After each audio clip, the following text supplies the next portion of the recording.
it was disbelief on my part. So I was like, there's no way. My gyno said that, I was just going to need surgery. So how is it that all these women are, fixing it without that? You know how much money I'm saving not having had surgery, not needing to, eventually wear pads all the time, just the peace of mind. It's been priceless. I need other women to know that, like, it doesn't matter. If you're having issues, you're having issues. There's no reason to be ashamed of it. Doesn't matter how many kids you've had, how far it's been. If you're having issues, you deserve to, fix them. All right, Jess, I'm so glad to have you here today. Jess is a former client of ours that came to us after like 10 plus years of having leakage and resolving it in less than 90 days. I am bringing her on the channel here so that we can really dive into her journey and her story to uncover not only your experience, of course, Jess, but also the mindset shifts and the behaviors and all of the things that also went into shifting and actually deciding that you were ready to heal. So why don't you kick us off, Jess? I'd love for people to understand a little bit more about like where you were at before you came to us, like what you were struggling with, what your symptoms were day to day, what you've tried in the past, just so that they have a really good picture of understanding of like where you were at before working with us. Yeah. So I think when I found you last year, and my daughter was 11, and so it had been a long time that I was dealing with leakage. Every time I sneeze, I pee my pants, sometimes just a little bit. Sometimes if I had been holding it, like I vividly remember I went to Target, I was picking something up, I sneezed, I fully peed my pants and then like tried to cover it until I got outside. And I was like, I'm in my 30s. This is incredibly embarrassing. I don't want to live like this. And so, I had tried like Kegels. I tried talking to my OB or my gynecologist, and she was very dismissive of pelvic floor therapy. She was just like, actually, you're probably going to need to see a urogynecologist. Here's a recommendation for one. You'll probably need Botox or surgery. And neither of those sounded like a fun option. One, because who knows what my insurance was actually going to cover. And two, like that's invasive. Like I just wanted to do some exercises. I just wanted to like freshen things up, And so I was just so mad and so frustrated. I had some pain, but it was the leakage that, ongoing, very embarrassing, very uncomfortable. And I found you guys on the internet. I think you were doing like the anniversary sale or something, but it was very organic. Like I just found you on Instagram, joined your group, followed along, and then pulled the trigger. I think I looked it up from my first email from you was February of last year. And then I signed up on June 10th. Oh my gosh. I actually love that because you were in our space. You were in our circle for a while before you officially pulled the trigger. I want to go back. I want to dive into that piece too, because that's a lot of moms, right? They're in this knowing of this person can help me, but it still is like not ready to fully dive all in with 2 feet. But before we dive into that piece, I want to circle back to your doctor because unfortunately that is very common and it's so infuriating, especially because you've been dealing with it for 10 plus years. So a lot of OBs and OBGYNs and very uneducated or outdated doctors that are in this gynecology space, they're under this misled perception that, well, if you've struggled for this long, like you're a lost cause. You're not able, like, we just have to go straight to Botox, straight to bladder sling surgery, straight to all these really invasive things without actually focusing on healing the whole body as it is. So I'm so proud of you for like not falling, into that trap. Thank you. That belief, right? That you were like, no, I'm going to my intuition. Like that does not feel right for me. But I also heard you say, like, I've tried Kegels, like I tried exercises. Yeah. What do you feel like was the biggest difference of maybe what you tried in the past versus what we did with you? Kegels don't require you to be all that aware of your pelvic floor. There's no connection. It's just like tensing and releasing over and over again. And that is not giving you any sort of picture of like where in your pelvic floor there's an issue. And it's funny because I didn't even understand what the pelvic floor fully was until my like discovery call with you, when you broke down that it's not just like your bladder muscles, your vaginal muscles, like it goes all the way up and around your body. And I had no idea because with Kegels, they're like, do it at stoplight, do it when you're looking. And it's like, this is not, it's not cute. Okay. So if you're doing Kegels and it's not working or not getting better, like this is the surest sign as ever. Like, don't just believe me when I say Kegels are not the answer. Like Jess tried a lot of Kegels Kegels did not solve your leakage either. Okay, Well, so that, and fast. there's no real guidance either. It's like, how many, for how long? Like, when am I supposed to see progress? Exactly. Yeah, there's no real structured plan around being Yeah. able to progress yourself. I always explain Kegels as like the master, like the corners of the masterpiece puzzle. Like if you're putting together a 500-piece puzzle, like, yeah, we need to have the borders. Like it's the corners of understanding like where the pelvic floor is located, but it absolutely is like 10% of any solution. Like we should be able to be spatially connected to the pelvic floor enough so that we understand to contract, to relax, to lengthen. However, even if you're doing all of that and 60% of people are doing it incorrectly, and then even if you're doing it really correctly, it's still only 10% because like you said, like we were kind of teaching you, it's like Kegels, our pelvic floor is so connected into our deep core system, which is connected into like our hips and our glutes and our adductors. And so we can't just be doing Kegels because the pelvic floor does not work in isolation. So if we train in isolation, we can't expect there to be any changes long-term or sustainable in that way. And you probably learned that being in our group. So like talk a little bit about that experience before you even officially joined. What were you kind of learning in the group? What was keeping you stuck from like finding us and like 4 months later, then being like, okay, I'm going to go for it? Before I even got in the group, all of the emails were like, are you peeing when you sneeze? And I was like, yes. Like they were all speaking directly to me. Like you have nailed knowing who you're Mm, talking to. And so I got in the group and it was a lot of like, I was in the free group. So it was people that are also mhm, having the same issue or people that you've worked with that fixed it. And I think mhm. I was just like, there's no way. Like, how are all of these people, how have they gotten better? It was too good to be Yeah, true for me. So I needed to like sure. really sit in there and do my research and make sure that I wasn't like signing up for something that wasn't really going to work. It was disbelief on my part that took me so long to jump in because I was like, there's no way. My gyno said that, I was just going to need surgery. So how is it that all these Mhm. women are, fixing it without that? That's totally normal to feel skeptical. Like, I think, especially because you've struggled for so long, it's not like it happened a month ago and then you were trying to reverse it. Like, oh my gosh, this new thing just started happening. We find that when people are struggling for years, like 5, 10, even more years, the skepticism is so thick. And that makes sense, right? Because you've lived so long with this that if you would have solved it by now, it would have happened. And then you have doctors, technically educated in this area telling you that it's not going to help. You just need surgery. So there's so much skepticism that can be built up over time. So do you feel like it was like seeing proof over and over again from like the clients that we worked with and their transformation, like seeing their transformation gave you hope and belief that like transformation was possible for you? It did, but also a lot of the people I was seeing were way closer or Mm. way shorter of a postpartum journey. So that's why I really needed to talk to you because I was like, Yes. okay, great. It worked, 8 months out, 12 months out. Does it work 10 years out? Am I too far Yeah. gone? Like you said. No, that makes a lot of sense, right? If you think that it's been only going on for 3 months, 6 months, you're seeing testimonials, you're seeing transformations happen with people with short period of time. It's like, I need to see someone that has experienced leakage for 10 years and have still seen progress. And that's exactly why we're doing this video is because there are women just like you. There are moms just like you that also Yeah. have that thick skepticism of like, well, I've been dealing with this for 10 years. My doctor told me just do Kegels. My doctor told me I just needed Botox or surgery. Like, can you really help me? But that's why I'm so grateful that you've been open and honest with your journey and Yeah. your story. So, because your story is going to resonate really deeply with that mom that's like, am I too far gone type feeling. Well, and I only had one child. So I was like embarrassed at just one. Meanwhile, I have friends with multiples that don't have these issues. And so it was just so frustrating. But I need other women to know that like it doesn't matter. If you're having issues, you're having issues. There's no reason to be ashamed of it. Doesn't matter how many kids you've had, how far it's been. If you're having issues, you deserve to, fix them. Yeah. Oh, preach. Seal it. Done. Perfect.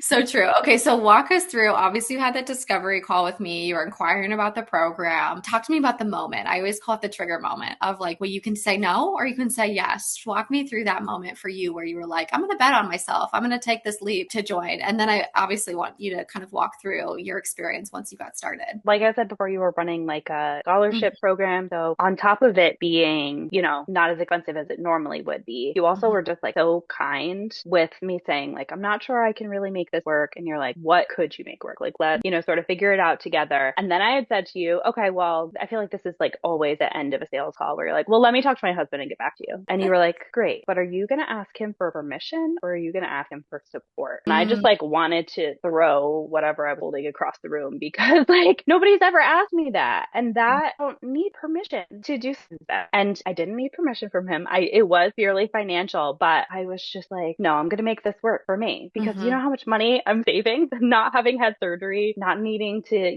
eventually wear pads all the time, just the peace of mind. It's been priceless. But that was my moment when you were like, okay, you can ask your husband, but like, can I just ask you what you're looking for from him? Yeah. And as soon as you said that, I was like, never mind, I'm in. We're good. I'm so, the fact that you were open to listening, to receiving, because yeah, that is like a tough question. That's a deep question, Oh right? yeah, you said it and I was like, excuse me, ma'am. Excuse me, ma'am. Yes, exactly. Totally. And I completely understand that. And I completely resonate with that too. I've been asked that question myself too. And I'm like, yeah, that's such a reflective, deep question. It's asking me to go somewhere within myself that I haven't gone before. Asking myself to go deeper, to ask myself, like, what am I looking for exactly? Because a lot of the moms that we talk to, of course, I want their husband's support. And majority of the time, husbands do want to support their wives. They actually really do want their wives to feel strong and capable, and they want them to feel good. And husbands are incredibly supportive. Typically, Yeah, what I find is the women, the moms themselves, are sort of downplaying what's actually going on.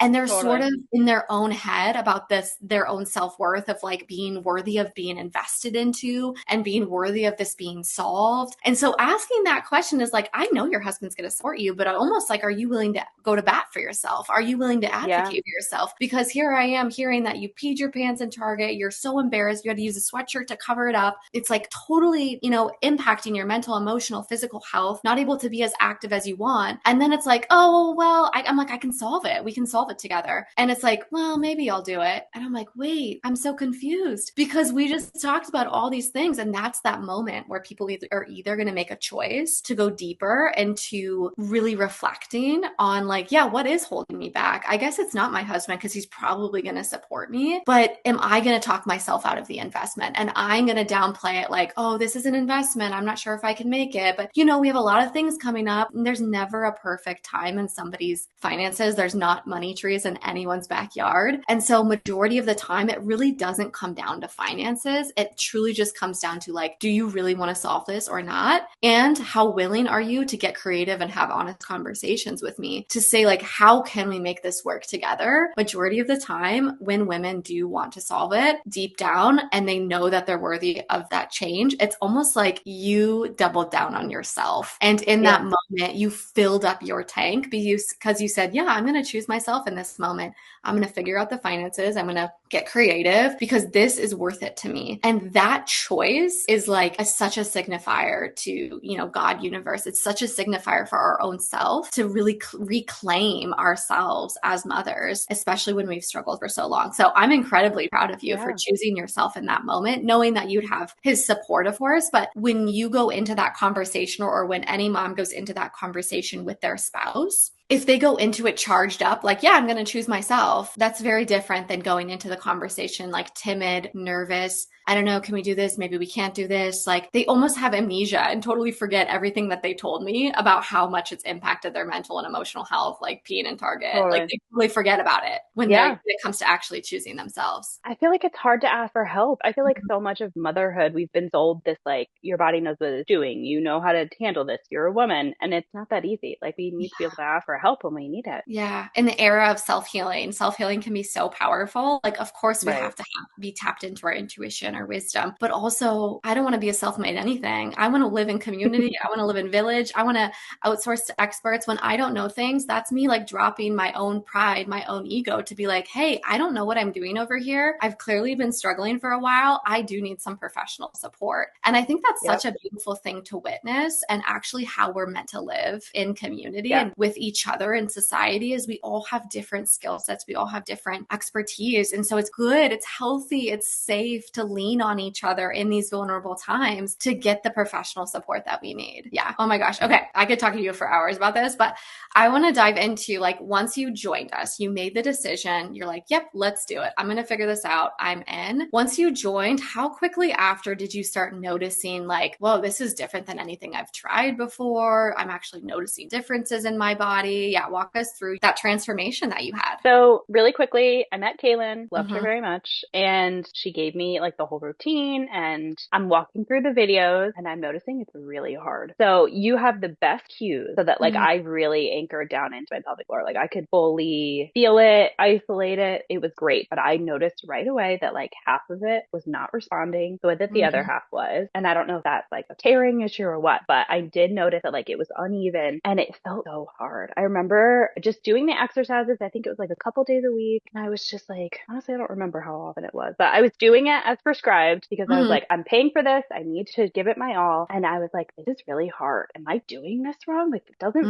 feel right. But I just kept doing them. And so I started in June. I usually go to visit my mom in like July or August, and I stay with her for a couple weeks. And I did the exercises the whole time I was there. My mom was very impressed with me that I was like still Amazing. sticking with it. And then I realized, I think right before I came home from Florida or right after I got home, and I was like, I have not peed my pants in weeks. And it got a lot easier too. Like I suddenly noticed I wasn't struggling. I said to Kaylin shortly after, I was a couple weeks in, I'm like, these workouts are taking me forever because I was trying Mm-hmm. really hard to do Mm-hmm. them correctly. And so she was like, okay, we'll knock off a round of each. As long as you're doing them, it shouldn't be taking you an hour. No, should definitely And not be. so but I wanted, I don't know, it was just connection was hard. And so once I sort of got into a groove of it and had to like knock off around so that I was sticking to it because it was taking me so long, I realized it was so much easier and I Mm-hmm. wasn't leaking anymore. And it was just like a 0 to 60 transformation. I'm like, wait, maybe I sneezed and forgot that like it happened, but I didn't. So 10, 11 years of leaking. How quickly soon were you noticing going weeks and weeks without leaking with sneezing, coughing? I want to say it was 2 months after we started that I noticed. 2 months in. Yeah, It that's was incredible. so fast. And you speak to something that's really important is the mind body connection. That's something that's really important to us. Like we use our 4 phase method, and the first phase is mind body connection. It's actually the most important phase. And a lot of general pelvic floor PTs and a lot of like fitness,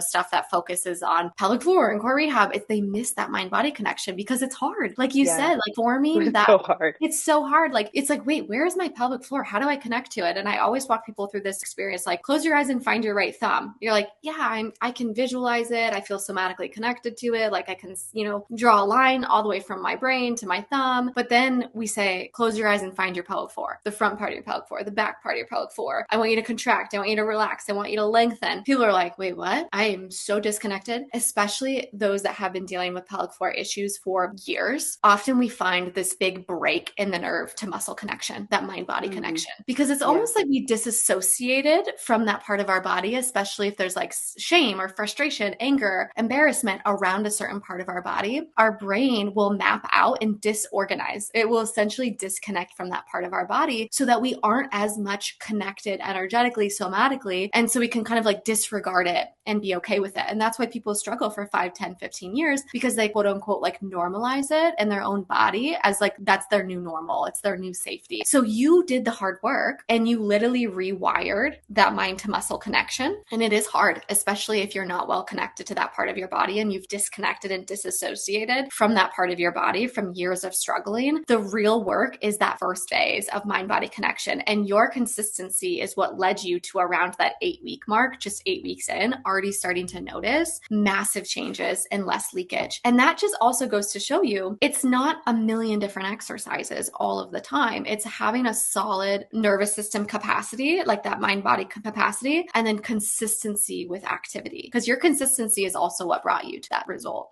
Yeah. Yeah. Okay. So 2 months in, you're like experiencing less leaks. Well, obviously you worked with us much longer than 2 weeks or 2 months in. So like walk us through other things that you really found transformative for yourself, maybe working with us particularly, or other wins that you've had throughout the program and with yourself, whether it's personal or professional. I have not been doing the workouts as much, but it's funny because if I start to notice that like things are not feeling as good, I know what to do. I sneezed and leaked a little bit the other day because since we stopped working together, I'm big on accountability, unfortunately. So once the accountability was gone, Sounds I good. didn't keep up. And so I Mm, sneezed and leaked just a tiny bit the other night. And I was like, I have to do my workouts. I haven't done them in a while. And since then I've been fine. So now I'm trying to do them. I've mm, figured out how to incorporate them into the workout that I'm doing because of the way that you cue during the exercises. I know which portions of my workout that I'm doing now that I can do like the lifting and the mm, lowering. And also you mentioned a couple times on the relaxing portion. They tell us Kegels, fine, but what if like we're already too tight? Like what if Yes.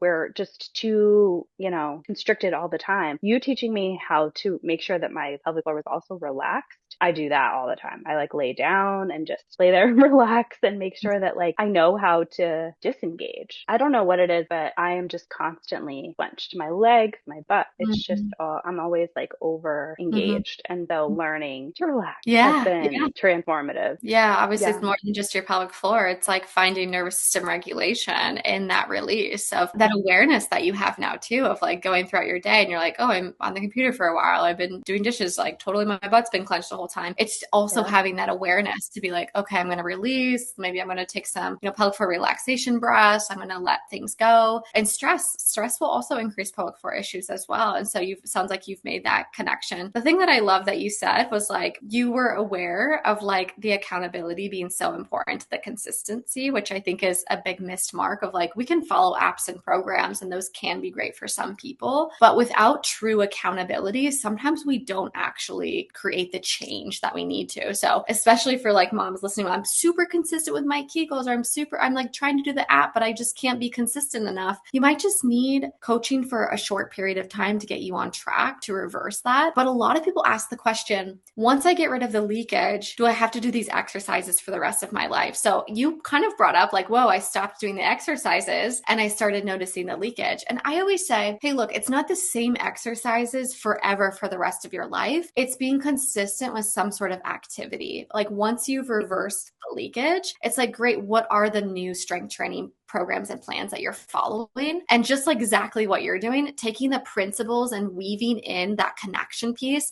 into your current workouts. You have tools in your toolbox now. You know that if you're doing squats or lunges or a core exercise, you're integrated differently. You know the tools that you can grab out of your toolbox to be like, okay, how do I also incorporate the things that I learned in this program, even though I'm no longer in the program, into your day-to-day workouts? And every time I lift my standing desk, I'm like Yeah. bracing myself. I'm on Mm. the exhale, I'm lifting because I don't want to undo anything. Yeah. And you won't undo anything. It's just like I'm as you just, go I'm paying attention, which is the whole point. absolutely. Okay, I have one final question for you Yeah.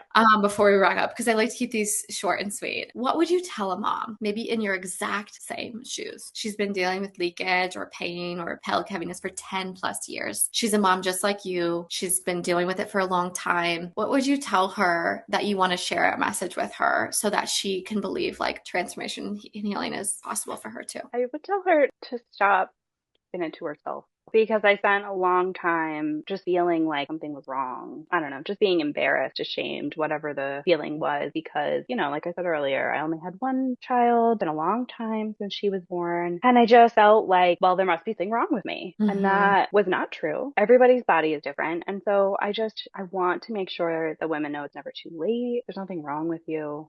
Mm-hmm. Asking for help is so beautiful.